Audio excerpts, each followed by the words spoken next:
Paz, Senhor, igreja.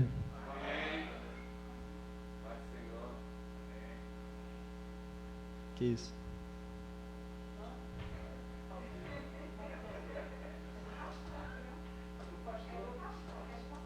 Não, nada.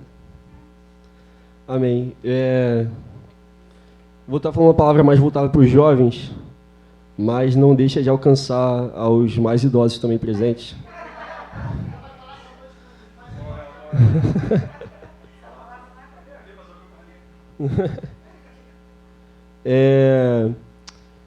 Eu comecei quando o pastor falou semana passada, né, que eu estaria pregando hoje, eu comecei a pensar no que eu poderia estar pregando, né, sobre o que eu poderia estar falando, e foi, eu acho que em segunda-feira, no culto que a gente faz no Zoom, online com a família, Deus começou a falar comigo algumas coisas, e eu fui separando aqui. Eu acho que vai ser bem simples, bem rápido, bem direto. Obrigado. Vai ser bem rápido, mas eu vou falar daquilo que Deus colocou no meu coração para estar falando, né, para os jovens nessa noite. Eu gostaria que os irmãos abrissem suas Bíblias no livro de Êxodo, capítulo 3.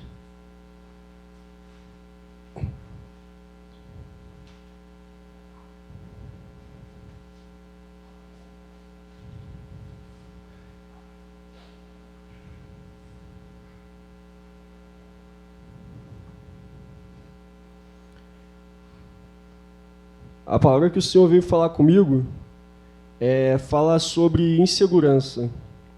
E muitas vezes nós jovens, principalmente mais novos, né, somos muito inseguros naquilo que nós temos na vida em relação a muita coisa, tanto quanto a ministério, quanto a estudo, o que eu vou fazer de faculdade, onde eu vou estudar, o que Deus tem para mim, insegurança em relação a muitas coisas. E, às vezes, essa insegurança vem do próprio Satanás para poder travar o nosso ministério, né? Para travar a nossa vida. A gente quer participar, a gente quer desenvolver, às vezes a gente vê o pessoal tocando aqui na frente, acha legal, tal, mas só que não tem a coragem, porque a gente tem nossas inseguranças e isso acaba travando aquilo que a gente poderia estar fazendo para Cristo e também para nossa vida pessoal. Então, o Senhor me levou lá em Êxodo para falar de Moisés. No livro de Êxodo, capítulo 3, a partir do verso 9, vai falar assim: E agora, eis que o clamor dos filhos de Israel chegou a mim, e também tenho visto a opressão com que os egípcios os oprimem. Vem agora, pois, e eu te enviarei a Faraó, para que tires o meu povo, os filhos de Israel, do Egito. Então Moisés disse a Deus: Quem sou eu que vá a Faraó e tire do Egito os filhos de Israel? A gente vê aqui bem claro a insegurança de Moisés, né? Deus dá uma ordem a ele ali e ele fala: quem sou eu para que faça tal coisa? E se a gente for analisar a vida de Moisés, ele se sentia inseguro por diversos fatores. Um dos fatores é que ele não se encontrava em nenhum lugar, ele não era de nenhum povo. Ele era um hebreu que foi criado pelos egípcios, no meio dos egípcios, e quando ele cresceu, ele tentou voltar ali para o seu povo, tentou ajudar seu povo hebreu, mas só que também não foi reconhecido, e ele acaba dividido entre os dois povos ali, e ele foge, depois de ter feito uma besteira, que ele matou um egípcio, ele foge e ele se afasta dos dois povos. Então a gente vê claramente uma crise de identidade. Ele olha para a vida dele e fala: eu sou um hebreu que foi criado pelos egípcios, mas só que os hebreus não me querem como alguém que os ajude, e os egípcios estão me perseguindo por tentar ajudar os hebreus. Então, quem sou eu? Da onde eu sou? Para onde eu vou? Né? Aquelas perguntas, às vezes, que a gente faz na nossa cabeça. Por que eu existo? Por que eu nasci nessa família? Por que Deus me colocou nesse lugar? Por que eu nasci no Brasil? Por que eu não poderia ter nascido numa família rica? Umas coisas assim que vêm na nossa cabeça, às vezes. A mesma coisa passava na cabeça de Moisés. Porque eu nasci nessa família que eu não sou nem reconhecido como hebreu, nem como egípcio, eu não sou de nenhum lugar, ninguém me reconhece, mas ao mesmo tempo vem um Deus e fala que eu vou ser, vem o próprio Deus e fala que eu vou ser o homem que vai livrar o povo hebreu. E ele começa a ter esse questionamento, ele questiona o próprio Deus sobre isso. Mas se a gente for analisar o que Deus fala ali, Deus dá a solução completa, né? Deus fala: agora este o clamor dos filhos de Israel chegou a mim, e também tenho visto a opressão com que os egípcios os oprimem. Vem agora, pois, e eu te enviarei a Faraó, para que tires o meu povo, os filhos de Israel, do Egito. Então, Deus dá um resumo do que estava acontecendo. Os egípcios estavam oprimindo o povo hebreu. O povo hebreu clamou ao Senhor. O Senhor estava enviando socorro através de Moisés. Mas Moisés questiona por que ele. Moisés questiona, não, por que eu? Por que eu para livrar o povo? E aí, se a gente for ler a sequência do capítulo, Moisés começa a dar uma sequência de desculpas para estar ali e para ser usado. Ele fala, meu falar é pesado, eu tenho dificuldade de falar, os hebreus não vão me reconhecer como líder, os hebreus não vão me ouvir, não vão crer em mim. Ele vai dando ali uma sequência de desculpas para não ser usado ali para livrar o povo. E muitas vezes isso acontece na nossa vida. A gente, às vezes, como jovem, às vezes a gente é muito novo, às vezes imaturo, e às vezes por diversos fatores, a gente começa a querer dar desculpas para Deus e para nós mesmos, muitas vezes, para a gente não fazer alguma coisa que Deus está mandando a gente fazer.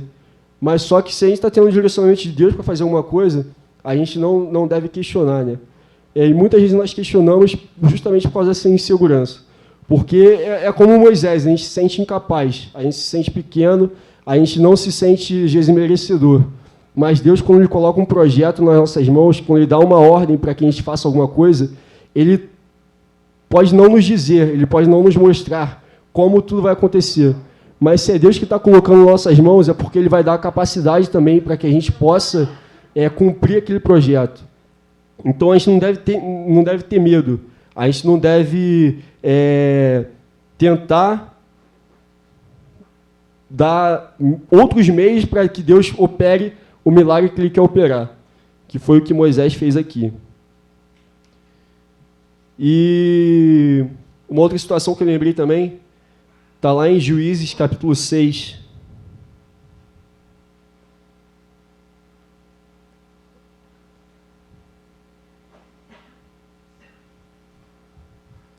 Em Juízes, capítulo 6, vai falar a história de Gideão, e é um pouco parecido com o que Moisés viveu.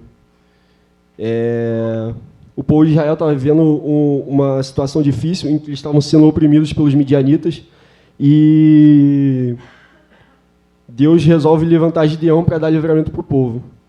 Mas quando Deus vai falar a Gideão, ele se sente também incapaz de ser usado por Deus.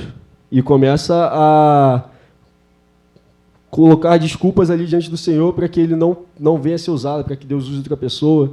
E ele tenta fugir ali do que Deus tinha preparado para ele. E vai falar assim em Juízes, capítulo 6, no verso 12. Então, o anjo do Senhor, o anjo aqui com letra maiúscula, representando o próprio Cristo, ele apareceu e lhe disse: o Senhor é contigo, varão valoroso. Mas Gideão lhe respondeu: ai, Senhor meu, se o Senhor é conosco, por que tudo isso nos sobreveio? E que é feito de todas as suas maravilhas que nossos pais nos contaram, dizendo: não nos fez o Senhor subir do Egito? Porém agora o Senhor nos desamparou e nos deu na mão dos midianitas. Então o Senhor olhou para ele e disse: vai nesta tua força e livrarás a Israel da mão dos midianitas. Porventura não te enviei eu? E ele lhe disse: ai, Senhor meu, com que livrarei a Israel? Eis que a minha família é a mais pobre em Manassés, e eu, o menor da casa de meu pai. Então, a primeira desculpa aqui que Gideão coloca diante do Senhor era justamente a situação que eles estavam vivendo. A palavra inicial aqui de Cristo para Gideão foi: o Senhor é contigo, varão valoroso. E ele teve dúvida dessa palavra.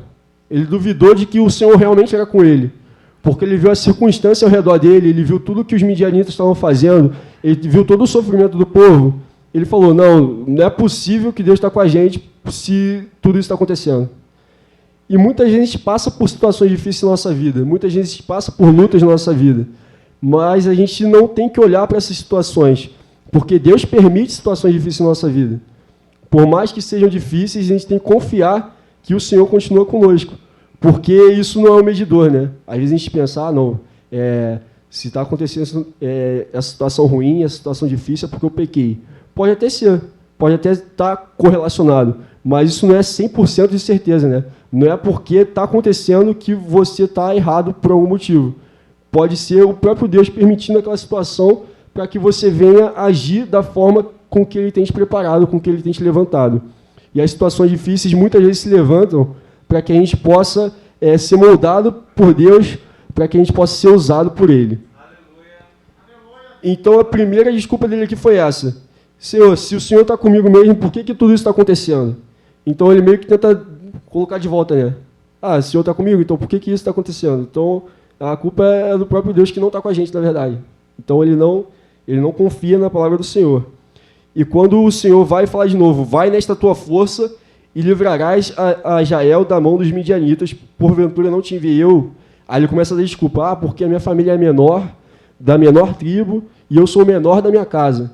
Então ele começa a se rebaixar dentro da própria casa dele, dentro da própria família dele, dentro do próprio povo dele. E isso fala com a gente também em questão de posicionamento. Porque muitas vezes a gente vê os problemas acontecendo dentro da igreja, a gente vê os problemas acontecendo na nossa escola, na nossa faculdade, onde a gente trabalha, no nosso país, mas só que a gente não toma nenhuma atitude para resolver aquele problema. Então, o Senhor ele vira para a gente e fala, vai nessa tua força que eu vou te usar. Mas só que a gente fica, agora, o que eu vou fazer? Eu não posso, eu sou pequeno, a minha atitude não vai mudar em nada. A gente acha que o que a gente vai fazer vai ser limitado pela nossa própria força. Então, se eu tomar uma atitude aqui, para tentar melhorar alguma coisa, não vai mudar em nada. Quando, na verdade, a gente não está tomando atitude, a gente está sendo guiado por Deus para fazer alguma coisa para que venham surgir mudanças no nosso ambiente, no nosso problema que a gente acha tão grande a ponto de ser impossível. E muitas vezes são soluções simples. Às vezes a gente não tem que pensar, eu vou... está acontecendo uma coisa ruim, corrupção no Brasil, não sei o que, eu vou para a rua protestar. Não, é só a gente chegar, entrar no nosso quarto, dobrar o nosso joelho e orar. A gente chegar, falar com uma pessoa que está do nosso lado. Pô, isso é errado. Coisas que são corrupção, assim, que são pequenas, que a gente vê assim, a gente, mas isso aí não vai fazer diferença nenhuma. A gente mudar coisas pequenas no nosso dia a dia, que vai propagando para outras pessoas, vai propagando para que ao nosso nível a gente consegue mudar, para que a gente possa mudar lá em cima também. É a gente saber em quem votar. A gente não só votar e esquecer. Eu não lembro todo mundo que eu votei nas últimas eleições. Eu não lembro em todo mundo que eu votei para vereador e para tudo mais. Eu lembro um ou outro ali que eu sei que eu votei, mas todo mundo não lembra. Então, será que eu estou fazendo a minha parte? Tudo aquilo que está ao meu alcance? Muitas vezes não. Muitas vezes a gente pode fazer mais por aquilo que a gente briga e, às vezes, a gente tanto discute na internet, às vezes as pessoas se alvoroçando e as pessoas degladiando uma com as outras, quando, na verdade, um posicionamento nosso poderia fazer muito mais diferença. E, para que a gente não venha a ser inseguro, é importante a gente saber quem a gente é diante de Deus. E um exemplo muito bom que eu achei está lá em João, capítulo 1.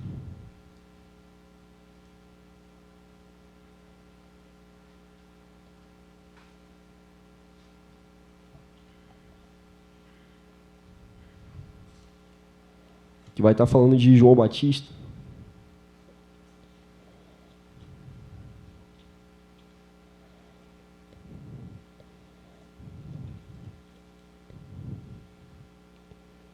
João Batista que foi levantado para preparar o caminho, né, para que Cristo viesse após ele. E ele sabia exatamente quem ele era. Ele sabia exatamente qual era o ministério dele, qual era o propósito dele na terra. E em João capítulo 1 vai falar assim, no versículo 19.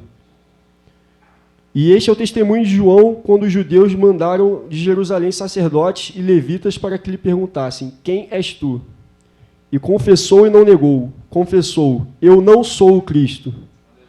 E perguntaram, Então quem és, pois? És tu Elias? E disse, não sou. És tu o profeta? E respondeu, não. Disseram-lhe, pois, quem és para que demos resposta àqueles que nos enviaram? Que dizes de ti mesmo? Disse, eu sou a voz do que clama no deserto, endireitai o caminho do Senhor, como disse o profeta Isaías. Então ele sabia exatamente quem ele era. Ele não tinha dúvida sobre isso.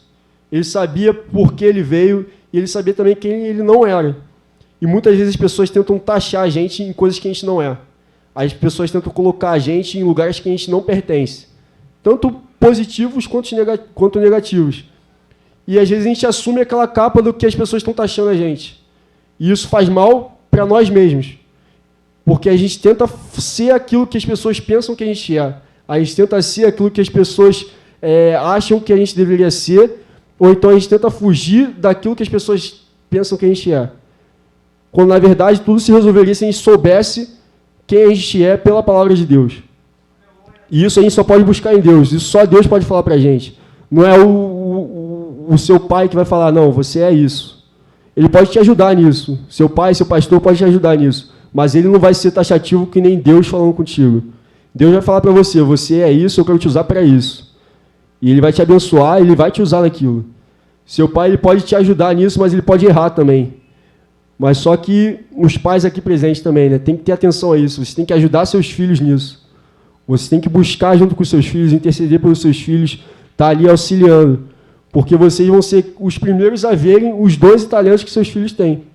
Vocês vão ser os primeiros a notar qualquer coisa que pode ser usada para o reino de Deus e qualquer coisa diferente que Deus pode estar colocando na mão dos filhos de vocês. E vocês são colocados aqui na terra para poder fazer despertar esses dons nos filhos de vocês. Mas só que só Deus ele pode fazer isso despertar. Só Deus ele pode fazer com que isso venha a se concretizar. E ele falou, né, como diz aqui, confessou e não negou. Eu não sou o Cristo. Ele sabia que ele não era o Cristo. Ele sabia que ele não veio para salvar o mundo. Ele veio para preparar o caminho para o Cristo. E depois ele se reconheceu numa profecia que a própria Escritura falava. Ele se reconheceu na palavra de Deus. Não, eu sou esse homem que veio preparar o caminho do Senhor. Eu sou esse homem que veio preparar conforme profetizou Isaías. E João foi um exemplo muito bom que eu achei, porque ao mesmo tempo que ele sabia muito bem quem ele era, ele também tinha as inseguranças dele. O que mostra para a gente que é normal ter insegurança. A gente não pode se acostumar com a insegurança. Ah, não, é tudo bem eu ser inseguro, eu não sabia quem eu sou, é tudo bem eu não saber para que eu vim ao mundo, é tudo bem eu não saber qual é o meu ministério, é tudo bem eu não saber qual vai ser o meu emprego, tudo bem, é tudo isso. Mas só que, muitas vezes, as circunstâncias nos permitem viver certas inseguranças, mas a gente tem que continuar confiando em Cristo. E a gente vê que João, depois de ter se encontrado e falado tudo isso, quando ele está preso, em Mateus capítulo 11,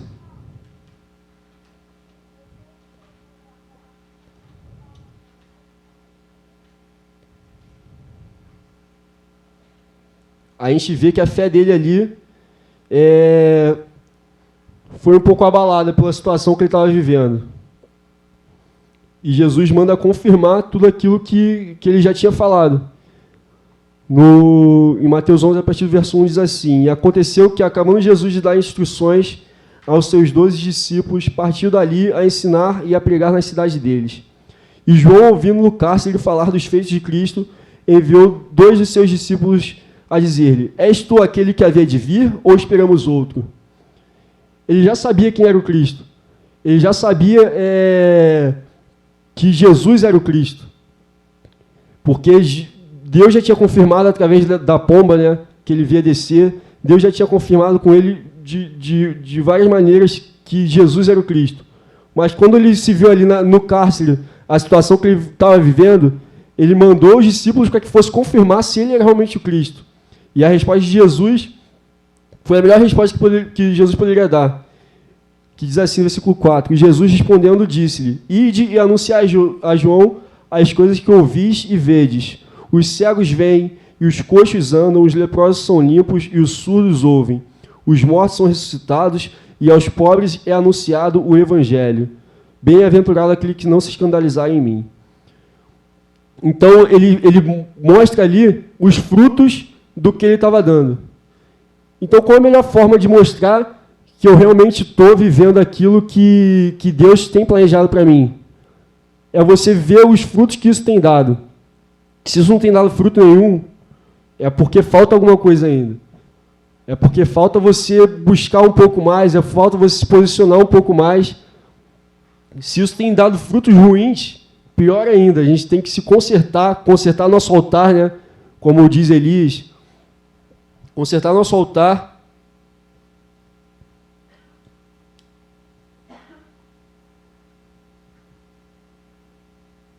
Pedir perdão ao Senhor, para que a gente volte ao verdadeiro Evangelho e volte a fazer aquilo que agrada a Cristo. Então, se você tem dúvidas se o que você tem feito está certo, se você está seguindo o caminho que Deus preparou para você, é só você analisar os frutos que isso tem dado na sua vida. Você tem visto pessoas sendo edificadas ao seu redor? Você tem visto pessoas sendo salvas? Pessoas te procuram para buscar conselhos da palavra de Deus, pedindo oração. Às vezes são coisas pequenas. Às vezes as pessoas estão nos observando, a gente não percebe que estão nos observando, até que elas precisem, estejam passando uma situação difícil. Que aí elas vão e procuram a gente. Será que você pode orar por mim? Será que você pode me ajudar nisso? Será que você pode me ajudar naquilo? Porque no normal, elas vão estar ali, às vezes, até zombando do que a gente está fazendo, de certos posicionamentos que a gente tem, mas só que quando as coisas dificultam, elas vão e tentam se aproximar do Deus que a gente serve, né? Porque elas reconhecem em nós que Jesus é o Cristo, elas reconhecem que tem alguma coisa diferente na gente. E não é a gente, é o próprio Deus que vive em nós, né? Glória a Deus. Aleluia. E uma pessoa que mostrou muito bem isso foi Paulo. Como ele mesmo diz em Gálatas, capítulo 1.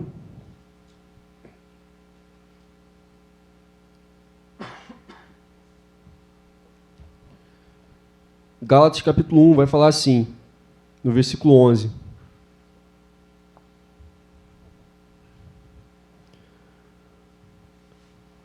Mas faço-vos saber, irmãos, que o evangelho que por mim foi anunciado não é segundo os homens, porque não o recebi, nem aprendi de homem algum, mas pela revelação de Jesus Cristo. Porque já ouviste qual foi antigamente a minha conduta no judaísmo, como sobremaneira perseguia a igreja de Deus e a assolava. E na minha nação excedia em judaísmo a muitos da minha idade, sendo extremamente zeloso das tradições de meus pais. Mas, quando aprove a Deus, que desde o ventre de minha mãe me separou e me chamou pela sua graça, revelar seu Filho em mim, para que o pregasse entre os gentios, não consultei carne nem sangue, nem tornei a Jerusalém a ter com os que já antes de mim eram apóstolos, mas parti para a Arábia e voltei outra vez a Damasco. Então, o que ele fala aqui? Ele foi um homem que cresceu estudado pelo judaísmo. Ele cresceu sendo ensinado na lei. E ele se destacava no judaísmo. Ele excedia em todos aqueles que eram da mesma idade que ele.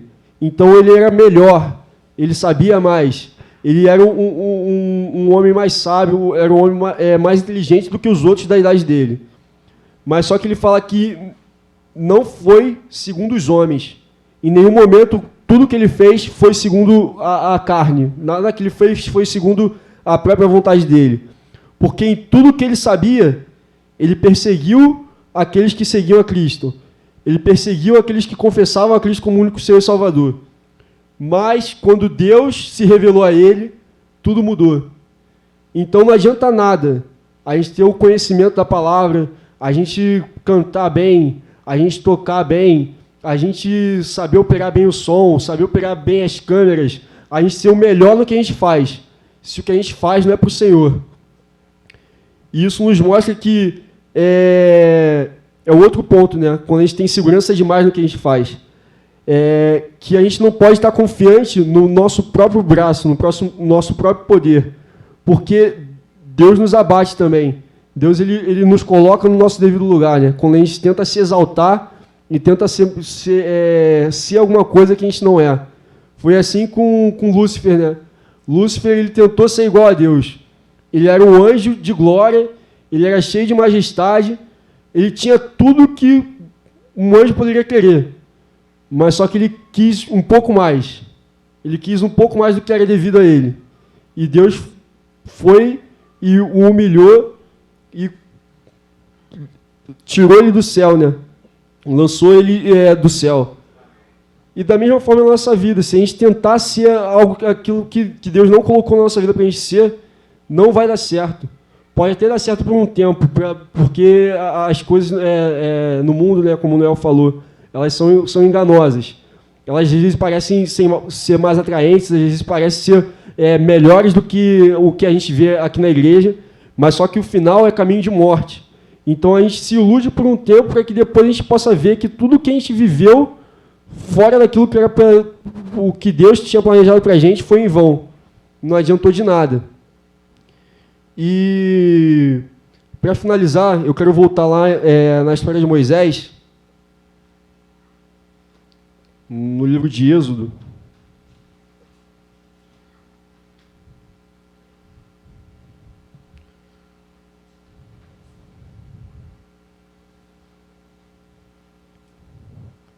Que às vezes coloca, né, como eu falei no início, a gente coloca as situações como gigantes na nossa vida, como coisas que são impossíveis. Mas só que para Deus não existe impossível, né?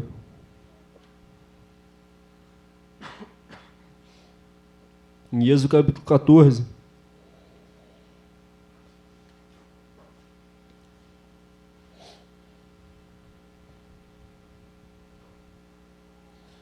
No versículo 15 vai falar assim: Então disse o Senhor a Moisés: Por que clamas a mim? Dize aos filhos de Israel que marchem, e tu levanta a tua vara e estende a tua mão sobre o mar, e fende-o, para que os filhos de Israel passem pelo meio do mar em seco. Então, Moisés se achava diante de uma situação que ele achava impossível ele receber livramento. Ele estava diante do mar ali, atrás dos egípcios, atrás do povo, e ele começou a clamar ao Senhor. Mas só que o que para Moisés era tão impossível, para Deus era muito simples, a ponto de Deus falar: por que você está clamando para mim? O que você está me pedindo? Não estou te entendendo. O que você quer? É só marchar, é só seguir adiante. Então é só a gente seguir naquilo que Deus tem para a gente. Porque aos nossos olhos parece muito difícil, mas pela palavra de Deus é só a gente seguir as instruções que Ele já tem nos dado. É só a gente seguir aquilo que Ele já tem nos direcionado. Através da palavra, através do profeta, através de uma voz que a gente ouve, que às vezes a gente pensa que é um pensamento da gente, mas não, é Deus falando com a gente. E a gente às vezes não sabe reconhecer. Aí a gente fica pedindo: Deus, fala comigo através do profeta, fala comigo através da palavra. Mas Deus está falando contigo no teu ouvido aí, você não está valorizando. Deus está falando contigo aí em sonho. Deus está falando diretamente com você e você espera que outras pessoas sejam usadas para falar contigo. Então, para de tentar buscar outras formas de Deus, porque Deus já tem se relacionado contigo, Deus já tem te instruído naquilo que você deve fazer. Basta você continuar, basta você marchar, porque Ele já tem te direcionado. Amém? Eu agradeço a oportunidade.